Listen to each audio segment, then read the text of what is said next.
had my camera. Good luck, you guys, and I'm looking forward to this.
Hello, everybody. Welcome to the fourth episode of CAEL Life. As is tradition, here is our quote for the day. It's difficult to learn from success. I've learned mostly from my mistakes.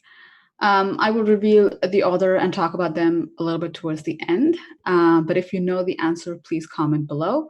For now, let us start our show.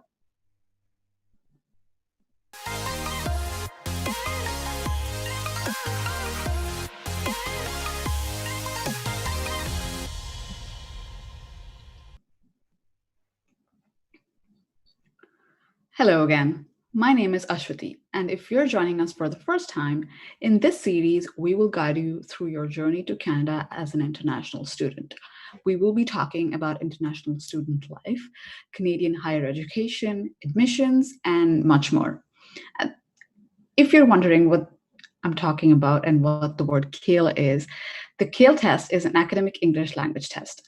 The difference between this and other English tests is that this one is specifically made for students wishing to pursue higher education in Canada.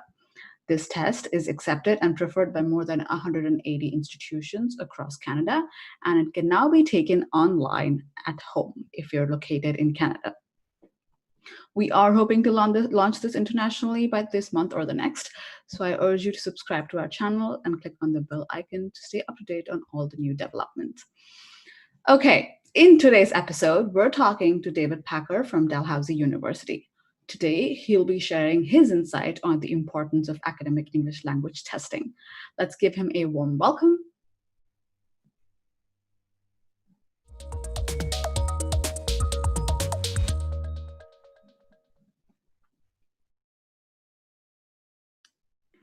Hello, David. Welcome to CAEL Live. We're really excited to have you on our show. How are you doing? Dave, I think you're mute. Let me see if I can unmute you.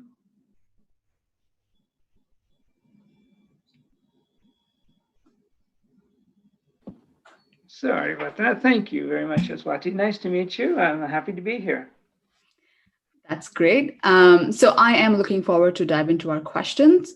And for those of you who are watching, please feel free to ask any questions you have about academic English language testing in the live chat below. So David, let me start with the first question. Tell us a little bit about yourself and what your role is at Dalhousie. Sure. Dalhousie, I'm just a bit of background on Dalhousie itself. The university is one of the major universities in Canada, and we have a very robust and lively group of international students already who attend at undergraduate and graduate school. And my job is, as the director of the English language programs, is to work with our students both before they actually move into their degree program in a pathway program called English for Academic Purposes. And also once in their program, we offer a number of, and work with the students on their sort of their transition into their degree program by working with them and supporting them as they work through their, issues with understanding lectures and readings and all that kind of stuff. So that's what I do. I have a staff of about 22 instructors, and we work diligently all year round with the international students. Wonderful. So before I ask my next question, I have a primer question. How long have you been with Dalhousie University, and how long have you been working with international students? Oh my gosh, that's two different questions, and one of them is a bit surprising, but I've been with Dal for 10 years. I came and arrived from Australia in 2010, and I have been with the English language program since then. But before you were born, I had already probably been teaching for a number of years. I began my teaching career in the very early 1980s, and I have been teaching English language since then. 6 or 7 different countries around the world, including twice in China, New Zealand, Japan, Eastern Europe, you name it. Canada, of course, I'm teaching there as well. So, I've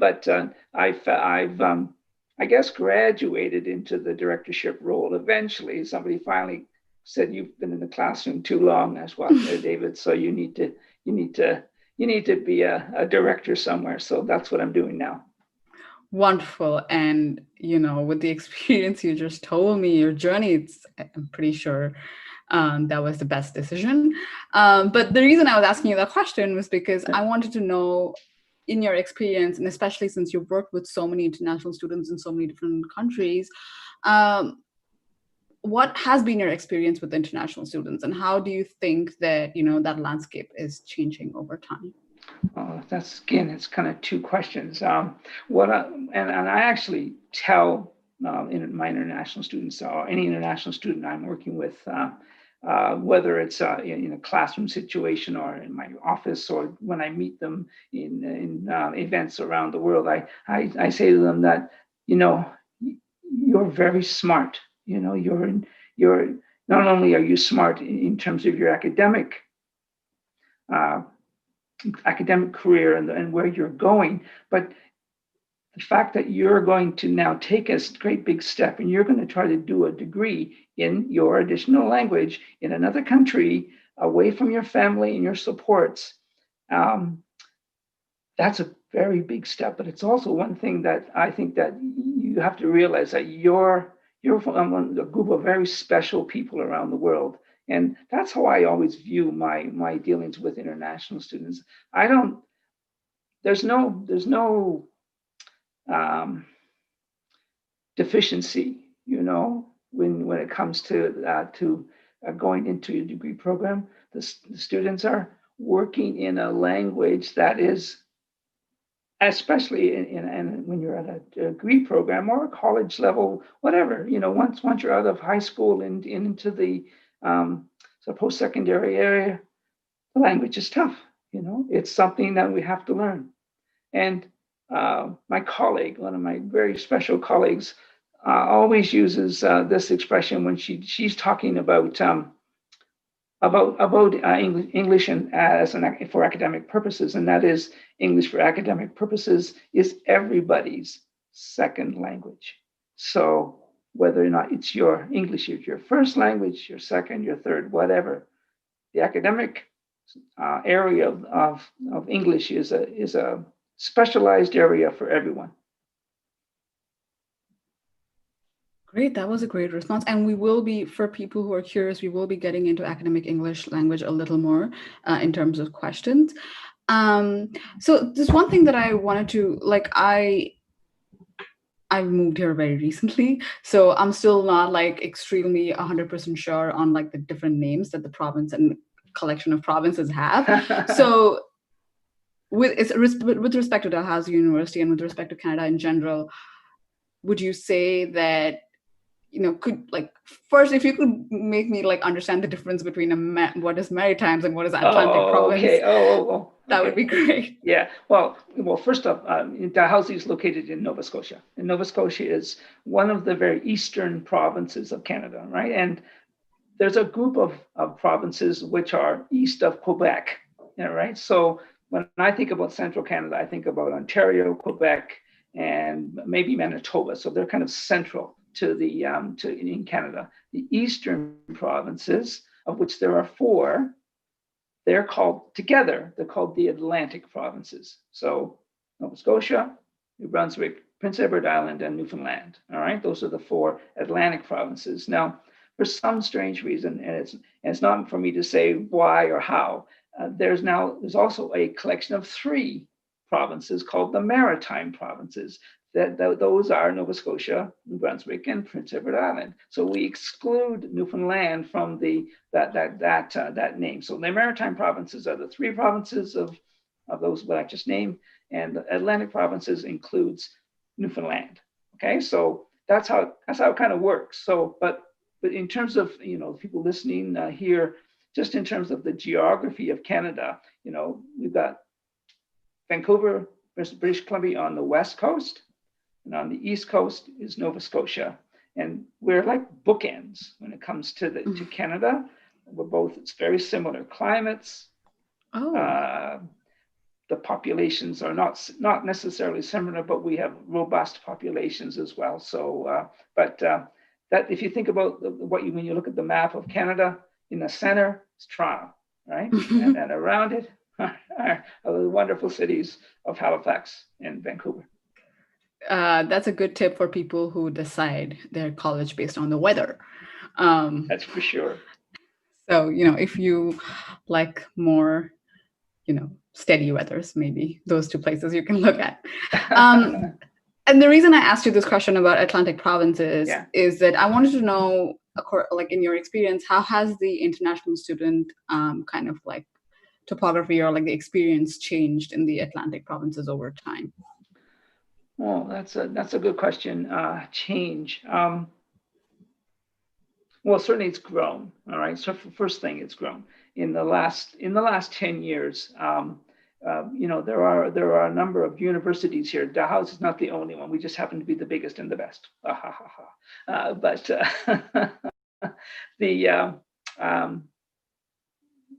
the student population of international students across all of the universities in the Atlantic provinces and Maritime provinces has grown substantially, mostly because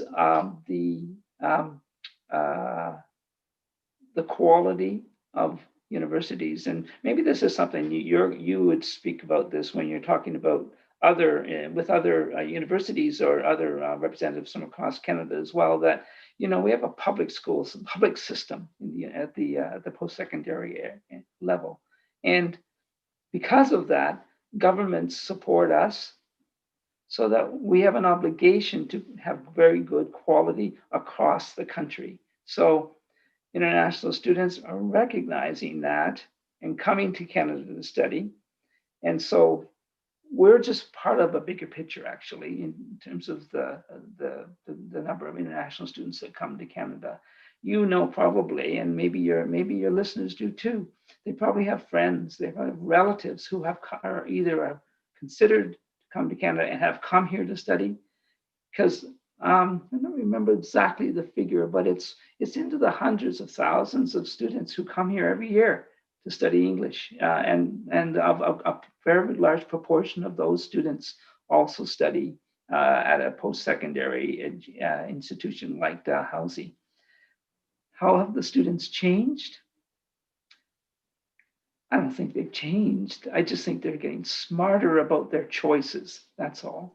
And so, when I started in this business, probably the place where international students really wanted to go was the United States and Britain. Now they still go to the United States and Britain in great numbers, but now they go to Canada, they go to New Zealand, they go to Australia, they go to Ireland, they go to Malta. Depending on what kind of English language courses and programs they're looking for, right? But have they changed? I don't think so. Not in terms of their ambition. I think that still remains there, and people are seeing that a degree from a quality university in Canada, Dalhousie, St. Mary's, McGill, Queen's, whatever you name them, is a ticket. It's a ticket to success. Absolutely. I hear what you're saying. I know my friends, a lot of them were motivated by just where they go more than kind of like, and it's two ways, right? Some people pick courses, some people pick the university. So, what you said totally resonates with me. And I like that you brought up the conversation about people going to different countries and then keeping Canada as a good option in there. But I wanted to kind of zoom into that a little bit more. Within Canada. What is it that the Atlantic provinces can offer, or even Nova Scotia can offer international students that they probably may not get in Ontario or in Vancouver? Yeah, that's a really good question, and I've been traveling around the world talking to students for the last number of years, especially with my job here at Dell. And one of the first things I say to them after we show the videos of this wonderful climate and the wonderful scenery and the pub life and the entertainment that's in the city and so on, after we do that, I always say to them, if you want to go to a big city, And that's what your dream is, to live in a big city with, subway trains and lots of hustle and bustle and thousands of places of entertainment and lots of people crowding. Don't come to the Maritimes. Don't come. But if you want a really nice, what I call a big little city, Halifax is the place to come. And as is some of the other places in the Maritime provinces as well. St. John's in Newfoundland is another typical example of a very nice, small, but in a way, big city. And what I mean by that is, I can walk out my door and I can walk about 3 or 4 blocks from here, and I can go and have a drink at a bar if I want to. If I like to have a drink at a bar, I can go to an entertainment. Well, normally in pre-COVID, I could go to all kinds of shows and theaters and all kinds of things. I can wander down to the boardwalk and walk along the boardwalk by the harbor and admire all those cruise ships, which I can't go on because I can't afford them, right? But and I can do that in a number of ways. I can walk there, and I'm secure and safe. This is another thing about the Maritimes. It's a very safe place. Of course, we have people who don't make it safe sometimes, but generally, it's a safe place.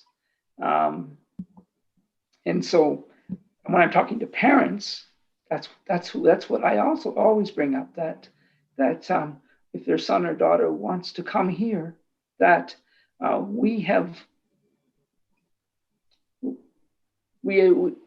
proud. We're proud of the fact that you can walk down the street and not be hassled. It doesn't matter whether you're an international student, whether you're disabled, whether you're normal, whether you're, just like me and old, right? But nobody hassles you, right? And so you get a chance to make friends.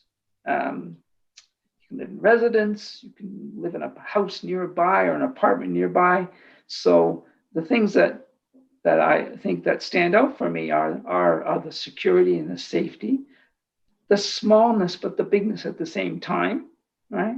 Because you can, our students, many of them live close enough to campus that they just walk here, right? So there's no need for a bus. You can get up at 8:20 and be in class at 8:30, right? So this appeals to a lot of people, and so I don't know what else I could say, but that's about it for now. Yeah, it is appealing to me as well. I mean, Yeah, like, you that coming to sounds. visit? I've always wanted to visit. Now I know that the term for that is maritime, and I always wanted to visit Newfoundland as well. But we just got here, and a couple of months after we got here, COVID happened. So unfortunately, we're here. I mean, I still love Vancouver and it's beautiful, but like I'm saying, in terms of like traveling, like quiet places that still have the city is totally my jam. I love that. Makes me feel very safe, and I can explore. When things get better, make a trip across. All right. Absolutely. Now that I know Nova Scotia is going to be my first stop. Okay.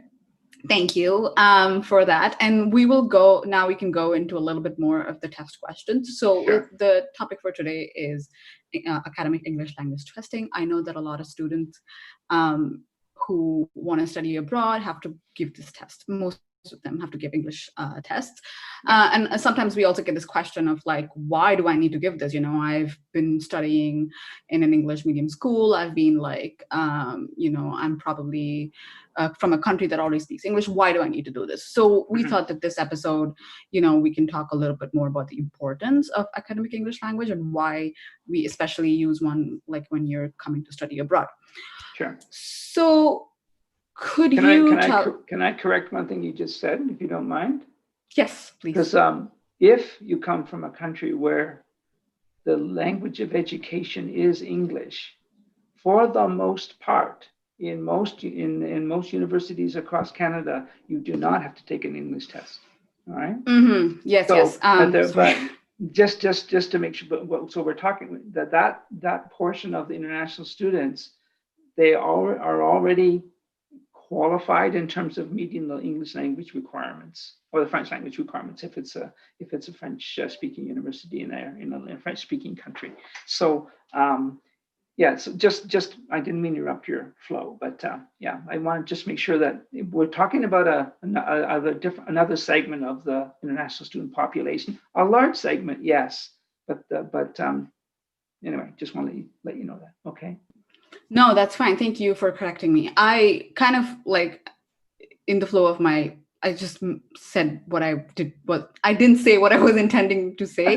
But what I meant was that people who like on our Instagram, students who even though they're not from like an English speaking country, especially like for example India, where you're ideally it's not an English speaking country, but we speak English all the Yes, time. exactly. So I think that's what I was trying to say, that like a lot of students in their moment of frustration because they're not able to find a seat, or they're not able to like, and especially because of COVID, they're not able to write their test. There a lot of them are like, but I'm so fluent and I'm so good at it, why do I need to take an English test? So that is what I meant. Okay. Thank you for correcting me and catching that. So continuing that conversation, if you could tell us a little bit, especially since, the difference between like studying or preparing for an academic English language test versus just generally studying English, like, what's the difference between that, and what is the difference between like preparing for, and what does one teach you over the other? Oh, okay.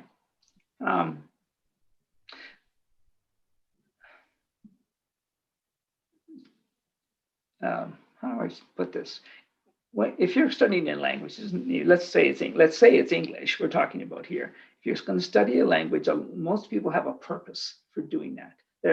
Sometimes the purpose is to learn enough language so that when you travel to that country where the first language or the home language is English, you don't get lost and stuck somewhere and can't find your way out of out of the building because you can't figure out how to ask people how to get out. So there's always a purpose behind the studying of a language. So if I want to go to Italy and spend a few months in Italy, before I go, I'm going to study some rudimentary Italian that will allow me to be safe and secure and actually just be able to function catching trains and buses and reading signs and so on. If a person then, let's say, moves to Canada, not intending to go to university, but they want to work, or they want their family to live here, then the level of English that's required is more substantial, and in lots of cases, if the person immerses themselves in the culture of the English language culture, they will actually pick it up. They will actually learn a lot of English that's just because it's acquired socially. Again, that kind of English language is the kind of language we're using, you and I are using right now. We're just talking to each other.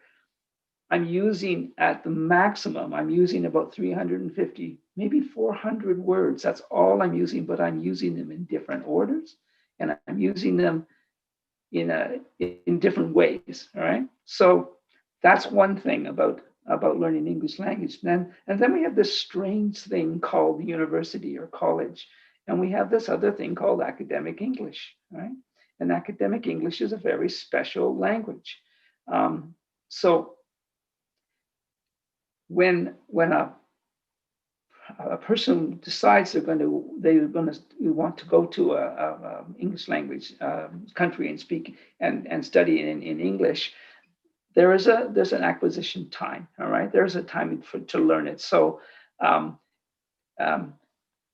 always think about having the English language learning come first before you take the test. That sounds kind of silly of me to say so, but I do know that there are some people who think even though I don't speak English very well, if I just study for the test, then and I pass the test, I'll be fine, and I'll go to that country and I'll be fine at the university.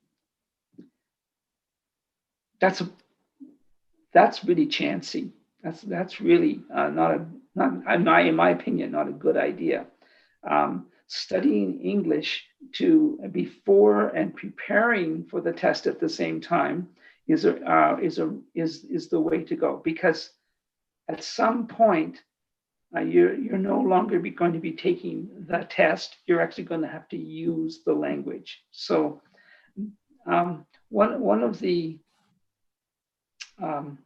considerations that I think many students need to think about is that they have to improve all four of their skills. I think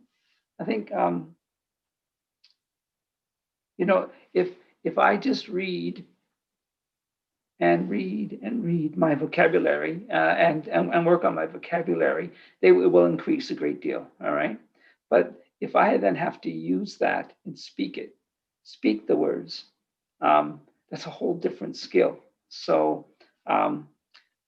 taking a test, and we have lots of good ones. CAEL being a good test, one that actually very well assesses a student's ability to use English language. It's a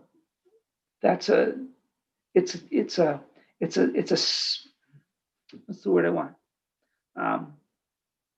It's a measurement of a person's ability to move forward into their academic classes.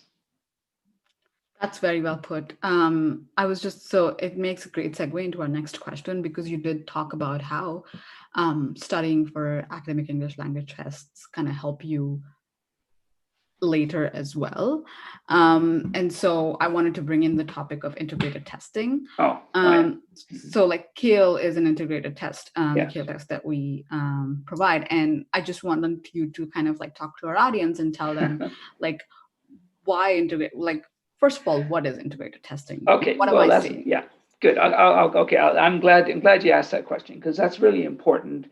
CAEL being a good example of integrated testing. And integrated simply means that there are basically four skills, right?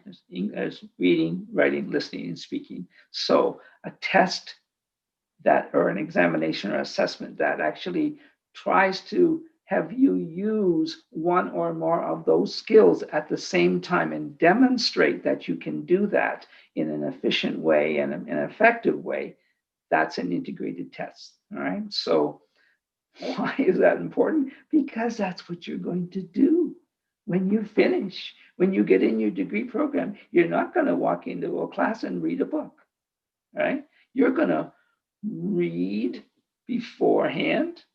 You're going to walk into a lecture and you're going to read a PowerPoint, and you're going to listen to a professor, and you're going to ask questions to the professor about what he or she is talking about. You're integrating those skills.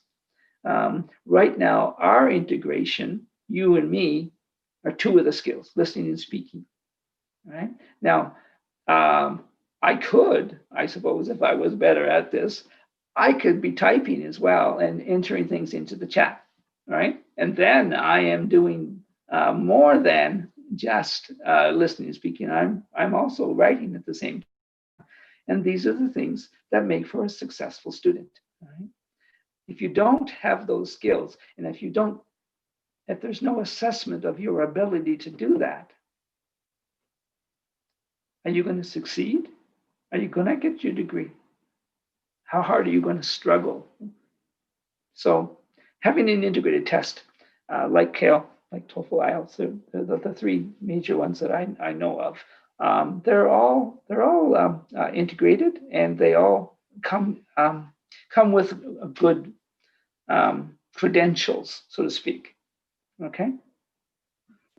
Wonderful. Thank you for explaining that. And I'm sure that people who are watching us have a little bit more understanding on what integrated testing means and why it's important. So when we talking about people who, are studying for a test like this, who are studying for the CAEL test, for example, do you know of any tips that you can give them for preparation? Because, we are testing them.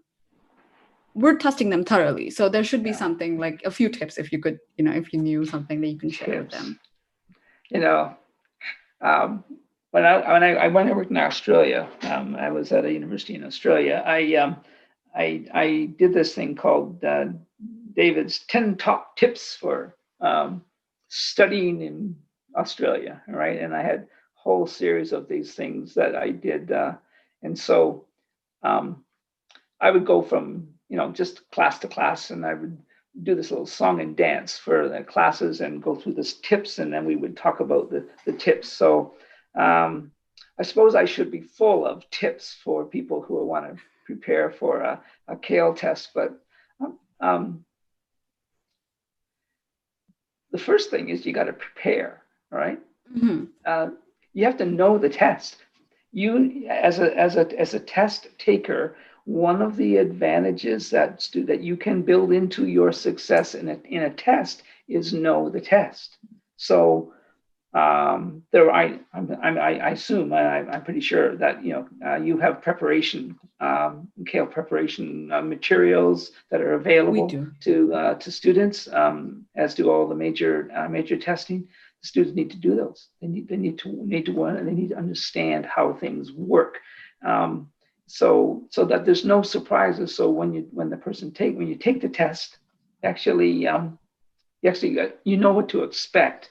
It's not a surprise. So you're not dealing with anything other than the question around the language. All right. So first and foremost is prepare. Get ready for it. All right. Practice the tests. If you can get good practice materials, work with somebody, work with a friend. Maybe somebody else is taking the test, is going to take the test around the same time. Use them as a sounding board. Even if it doesn't matter whether they are fluent in English or not. It doesn't matter, but they're going to listen to you. All right, and as soon as they listen to you or they read your writing, or or question you on readings and so on, they can help you. So I think the worst thing you can do is to try to do things alone. Right? I'm going to tell you a little story, and it's not a very happy story. A student of ours, he came into our program and started to study with us in the academic English program. And so, essentially, he was not going to do the test at the end, but he was going to learn his academic skills through our program. He was there for maybe 6 weeks, and he came to me and said, I want to quit. I want to go take one of the other tests, right? I want to study for the tests. And it was funny because he was there were three of them, two guys and him. They're really good buddies. They hung out all together, and he said, I'm gonna go. So what am I supposed to say? No, this is an adult. So off he goes. And his two friends stayed with us, and they went through and finished the program and got into their program. And 2 years later, I ran into this student on the street just outside the university. Guess what? Still studying for the test by himself in his room. So, doesn't work, right? Get together with people, take a prep course, do things like that. That's the best thing I can advise. I was going to ask you another question after this, but the story that you just said is so perfect for my question, which was, what can you tell students who are having a tough time with language acquisition? So you just answer that anyway. But if you had anything else to add to that, by all means, please do. No, that just